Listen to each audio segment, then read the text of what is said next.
Hello, welcome back everyone to 3,600 Seconds. I'm your host, Brock Chumley.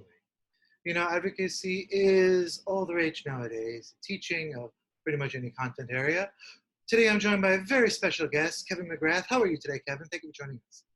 I'm doing wonderful. Thanks for having me on the show. I'm a really big fan of yours. Oh, well, thank you, Kevin. This is our second episode, so not a long running stretch, but hopefully to be a very good quality content. So I'm glad you're here on the show today for 3,600 Seconds.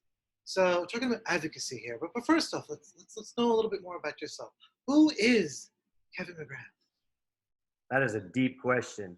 Mm. I am a elementary physical educator in Alexandria, Virginia for the past 16 years. I'm also the president and creator of Adopt-a-gym, which is a nonprofit organization that helps schools in need. Oh, AdoptAGym. I'd like to adopt a gym myself. I haven't been in quite some time. Don't tell anyone that. But we were talking before, Kevin. It turns out you're from the Bronx as well as Brock.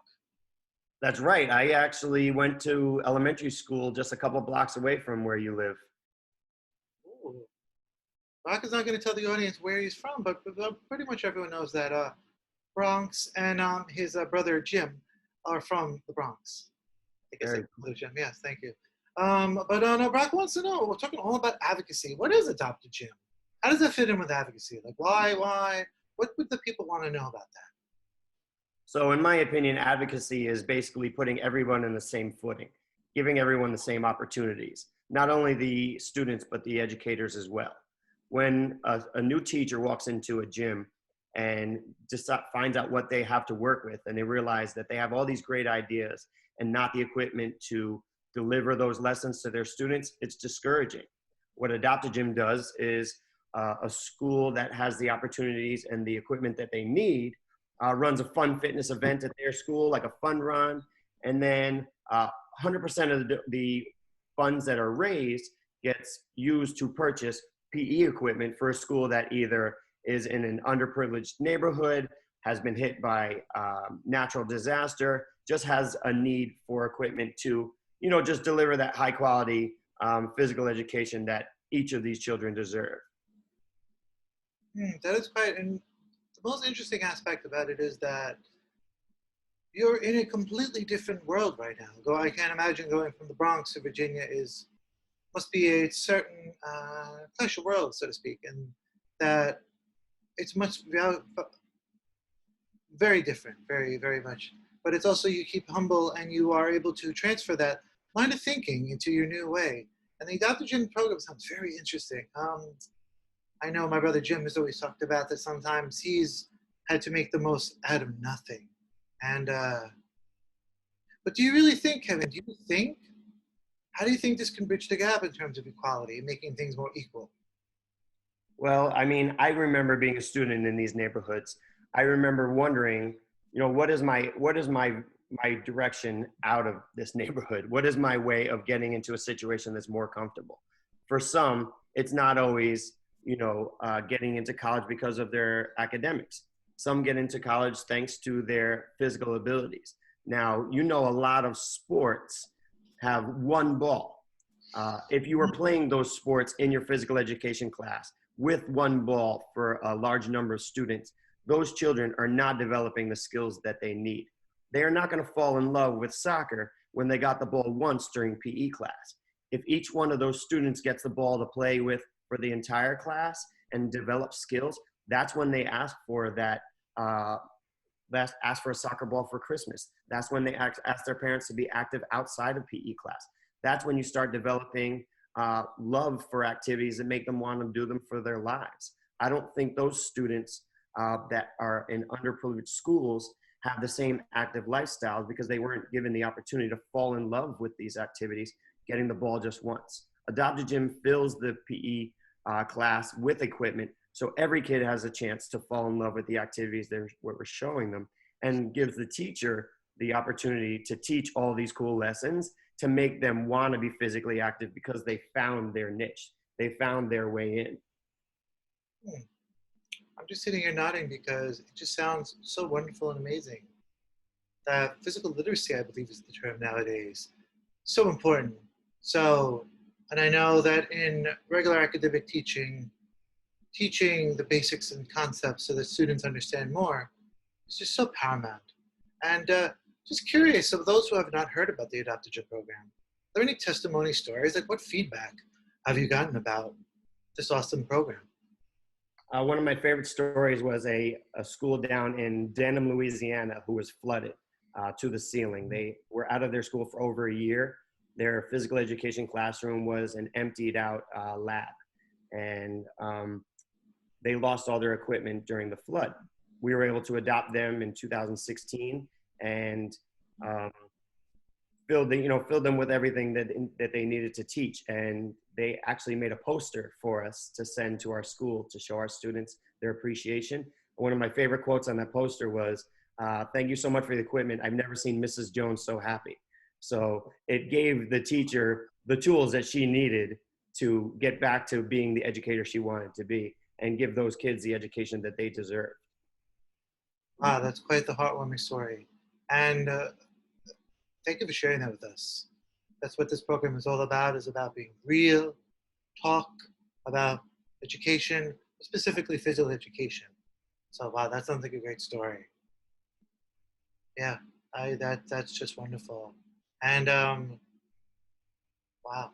So what are the plans are there for AdoptAGym? What plans do you see going on into the future? What I try to do each year is I try to make a focus on two of the three of the following: local, national, international. So there are schools doing these events around the US, and there's actually an event planned in Africa as well, in Ghana, Africa, which is, we're going international. But I like to focus on two. So 2019, 2020 year was supposed to be national and international. COVID kind of stopped that from happening, so we're gonna carry that on. This coming year, our focus is on Chicago and Thailand. I plan to be in Thailand within the next 12 months to hand deliver the equipment to schools all around Bangkok. And the amount that you can purchase. The great thing about AdoptAGym is every penny given from a child will go directly to purchasing. Not a penny is taken. 100% of all children's donations are used towards equipment. And the great thing is we've had different companies being willing to drop their discounts or raise their discounts higher than normal, just so the money goes even further.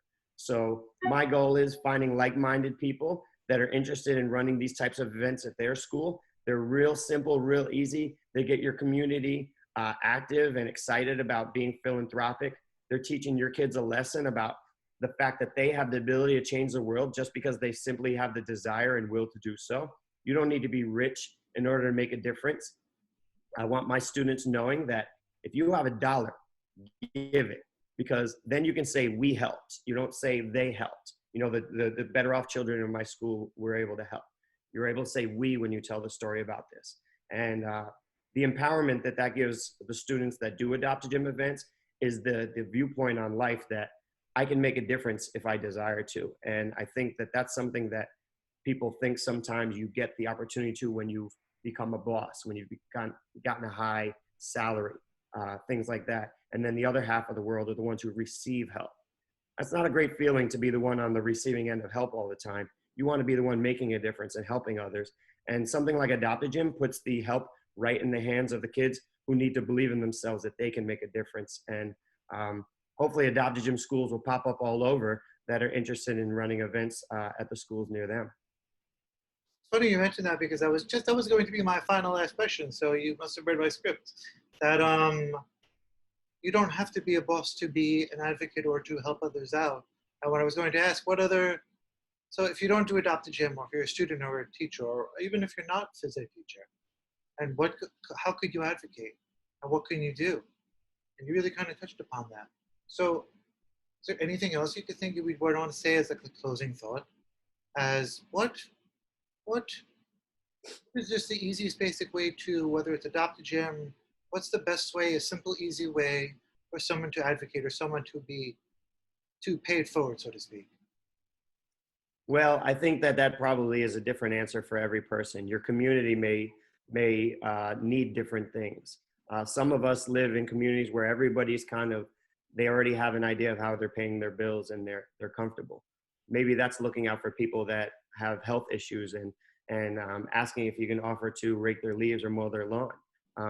These are things that kids can do.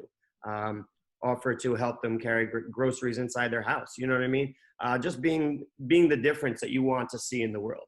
I think that none of it happens if you're telling other people to do it. It's the thing that actually enacts change and makes a difference is going ahead and doing it, and people following you because they like what you're doing.